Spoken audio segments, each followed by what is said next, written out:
দুই মেদিনীপুরের 4টি লোকসভা কেন্দ্রে আগামী 25শে মে নির্বাচন রয়েছে। আর তার ঠিক 3 দিন আগে গোটা মেদিনীপুর জেলা জুড়ে পুলিশি অভিযানের খবর সামনে আসছে। শুভেন্দু অধিকারীর পর হিরণ চট্টোপাধ্যায়।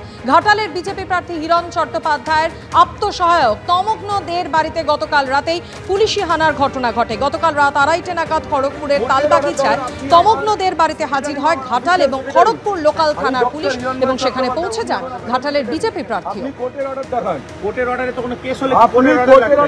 আপনি কি রাত্রি 3:30টার সময় একজন অসুস্থ মা, আপনি তার বাড়িতে মা যদি কিছু হয়ে যায় কে দায়িত্ব? আপনি পকেটে আজকে কথা বলছেন কেন? আমি একজন এমএলএ, পাবলিক রিপ্রেজেন্টেটিভ, আপনি পকেটে আজকে কথা বলতে পারেন না। আপনি আঙুল তুলে কথা বলতে পারেন না। কেন বলবো না? আপনি আমার ছেলের বাড়িতে এসেছেন। আমি আমার তদন্ত করতে এসেছি। কিসের তদন্ত? কোর্টের অর্ডার দেখান। কেন কোর্টের অর্ডার? কেন কোর্টের অর্ডার দেখান? আপনাকে কোর্টের অর্ডার দেখাতে আমি বাধ্য নই। বাধ্য আপনি? না বাধ্য নই। আমার সেক্রেটারি হতে পারে, আপনার সেক্রেটারি, আপনার সেক্রেটারি, আমি খারাপ জায়গা নিতে পারি। রংবাজি করতে আসছেন? রংবাজি করতে আসেনি। ইয়ার কি মারার জায়গা নেই? কোনো ইয়ার কি মারার জায়গা নেই এখানে। কিসের ইয়ার কি মারার দলদাস পুলিশ? ওসব ডায়লগ যাবেন না, ওসব ডায়লগ যাবেন না। হিরণ চ্যাটার্জি হতে পারেন আপনি, আপনি এমএলএ, আটকে দেখাবেন। আপনার দম থাকে, আপনি যা করছেন করুন, দমের কোনো ব্যাপার নেই। আপনাকে আমি কোনো আটকেছি? কিসের দম আছে আপনার? কিসের দমের কথা বলছেন আপনি? 3টার সময় আপনি আমার সেক্রেটারি বাড়িতে এসেছেন। আমি চিটিং কেস হয়েছে, আমি তদন্তে এসেছি। আপনি হাইকোর্টের অর্ডার দেখান। হাইকোর্টের অর্ডার তদন্ত হয় নাকি? কোর্টের অর্ডার দেখান। কোর্টের অর্ডার তদন্ত হয়? কোর্টের অর্ডার দেখান। কেস হয়েছে, 3টার সময় কোন পুলিশ আছে? রাত্রি সব পুলিশই আছে। 3:30টার সময় আমি রেড করতে এসেছি। 3:30 কেন?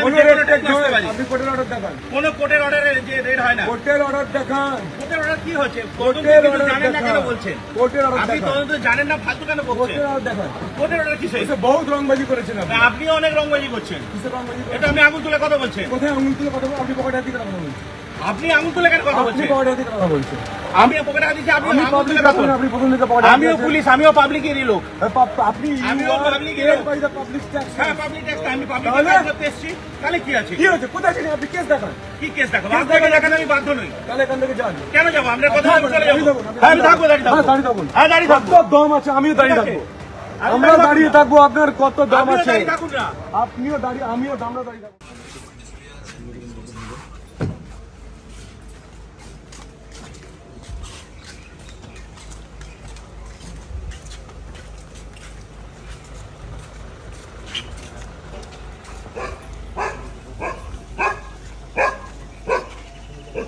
আপনারা দেখতে পাচ্ছেন যে ঘাটাল থানার পুলিশ রাত 3টের সময় আমার সেক্রেটারি তমগ্ন দের বাড়িতে এসছে। দেখুন পুলিশের গাড়ি দাঁড়িয়ে আছে।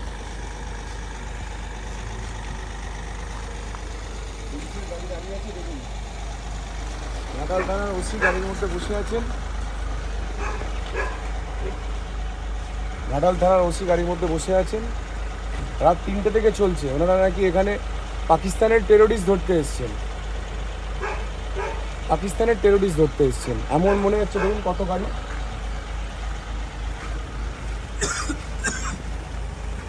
পুলিশের গাড়ি, পুলিশের গাড়ি চারিদিকে পুলিশে 6 লাখ।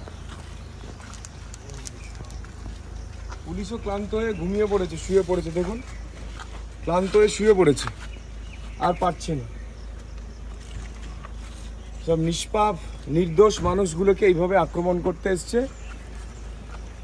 আর ঘাটালের অভিনেতা সাংসদ, তার পিএ সোনা চুরির কেস গুজরাটে, পুলিশ তাকে অ্যারেস্ট করতে যায়নি। আশা কর্মীকে চাকরি দেওয়ার নাম করে টাকা তুলেছিল, তাকে অ্যারেস্ট করতে যায়নি। পুলিশ তাকে অ্যারেস্ট করতে যায়নি। পিএ রামপদ মান্না, সে 1,80,000 টাকা নিয়েছিল, সে টাকা গিয়ে ফেরত দিয়ে দিয়েছে। তার নামে এফআইআর পর্যন্ত নেয়নি পুলিশ। রামপদ মান্নার নামে পুলিশ এফআইআরও নেয়নি, কিন্তু পুলিশে 6 লাখ এখানে আমার সেক্রেটারিকে না কি জানি কী কেস সেটা এখনও বলছে না। আজকে আরে কী কেস সে তো বলুন। বলছে আপনাকে কেন বলবো? তার মা অসুস্থ, হার্টের পেশেন্ট, মা কান্নাকাটি করছে। মায়ের যদি কিছু হয়ে যায় পুলিশ দায়ী থাকবে তো? রাত 3টের সময় পুলিশ এসছে। দেখুন ওসি বসে আছে এখানে, পুলিশ চারিদিকে, পুলিশ গোটা পাড়ায় চারিদিকে পুলিশে 6 লাখ। কে? না হিরণের সেক্রেটারি। এটা তার অপরাধ। কি তার অপরাধ? না হিরণের সেক্রেটারি।